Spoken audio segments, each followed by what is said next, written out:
Donc bonjour à tous les amis, on se retrouve dans une nouvelle vidéo, ça fait très longtemps que j'en ai pas fait.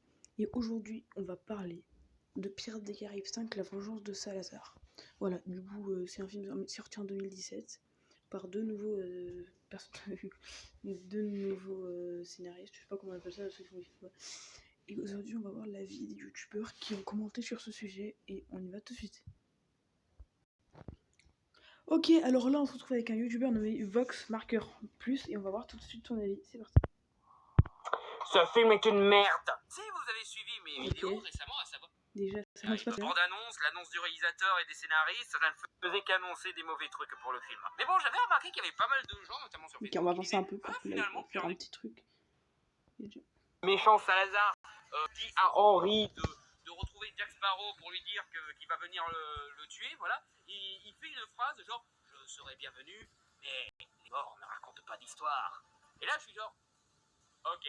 À part pour caser la phrase qui sert de sous-titre en VO, non, à quoi ça a servi? Ça n'a aucun sens. Déjà, moi, je tiens à signaler qu'il y a plein d'incohérences dans ce film. Par exemple, on apprend normalement dans le 2 que le compas a été volé par Jack Sparrow à Tia Dalmas et Calypso en fait en forme humaine. Et par contre, dans le 5, on apprend que c'est Jack Sparrow qui l'a hérité de son ancien capitaine du Black Pearl. Et on apprend aussi que quand tu trahis le compas, il y a ta pire peur qui se réalise. Du coup, c'est Salazar. Alors que du coup, vu que là, il a échangé contre une bouteille de rhum quand il était. Voilà, quand il y avait plein de soucis, il y a Salazar, ça l'a libéré, bien sûr. Alors que dans plein d'autres films, dans le 1, pas dans le 1, je pense, dans le 2, dans le 3, dans le 4, il a prêté à plein de monde.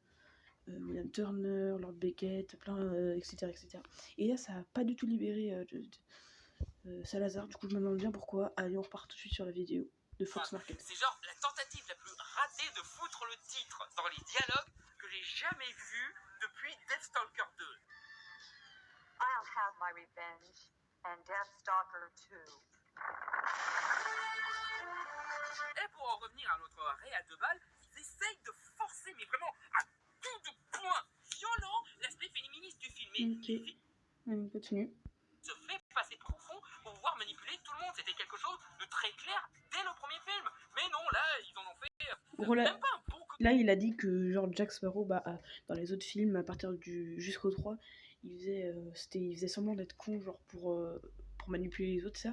Mais à partir du 4, il a totalement fait son bouffon. Les scénaristes n'ont pas du tout réussi à faire leur boulot. Ils l'ont transformé en véritable bouffon, voilà. Microlif, voilà, il sert même pas au scénario. Tout ce qu'il fait dans le scénario, c'est attirer le méchant sur nos véritables héros que sont Henry et l'autre conne. Donc littéralement, s'il n'y avait pas Jack Sparrow dans cette histoire, Henry aurait accompli plus vite son objectif et on aurait vaincu plus vite le méchant. Au début, le côté bouffon, pas beaucoup de chance, je me disais, ah, ça peut être pas mal, ça peut être genre un sous-scénario où on montre que Jack a perdu la grandeur de ses belles années, qui au cours du film, il va essayer de retrouver le Jack qu'il était à l'origine. Où est-ce que vous étiez quand j'ai dit qu'il n'y a aucun développement de personnage? Ok, voilà, alors, déjà il n'y a aucun développement de personnage, je suis d'accord.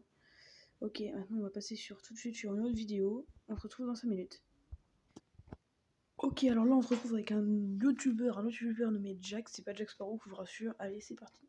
Promotion. Et au-delà des personnages qui font leur retour, il y a carrément des thèmes qui font leur retour, notamment le thème du père. Henry Turner veut sauver son père, Karina Smith veut terminer les travaux de son père, Jack Sparrow apparaît quelquefois, rarement, comme un père de substitution pour Henry Turner, et d'autres personnages se découvrent une fibre paternelle, ce qui est totalement maladroit, voire à chier, mais le thème du père, de la relation au père, est au cœur de l'intrigue. Et enfin, dernier élément qui fait son retour et qui a toujours été au centre de Pirates des Caraïbes, c'est la quête d'un objet légendaire, ici le trident de Poséidon. Maintenant, on va rentrer dans le détail et on va commencer avec ce qu'il va dire, c'est assez intéressant, si je me souviens bien. Allez, Jack Sparrow. Jack Sparrow a toujours été un personnage très mystérieux et qui aimait à contribuer à sa légende, ce qui quelque part alimente sa complexité. On ne sait pas d'où il vient, on ne sait pas vraiment ce qu'il s'est construit jusqu'à son nom. L'idée n'est pas bête en soi. On vous l'explique, en gros, en 5 minutes au travers d'un flashback. Puisque dans le fameux flashback où on voit Jack Sparrow rajeuni, ce qui est d'ailleurs très bien fait, on nous explique comment Jack Sparrow est devenu Jack Sparrow. Comment il a eu son tricorne, comment il a eu son compas, comment il a eu le nom de Sparrow. Ce qui d'ailleurs cause pas mal d'incohérences, notamment au niveau du compas, puisque dans le deuxième film, il était clairement sous-entendu que Jack l'avait volé à Tia Dalma, mais ici on se rend compte que c'est le capitaine de Jack, mourant, qui lui donne le compas. Ce qui est plaisant dans ce flashback, c'est malheureusement, le personnage est défini ça.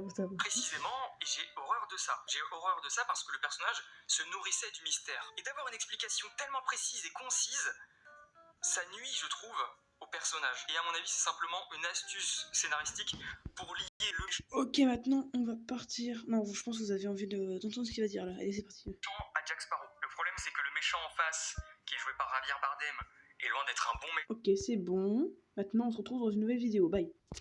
Donc, les potes, maintenant, on va...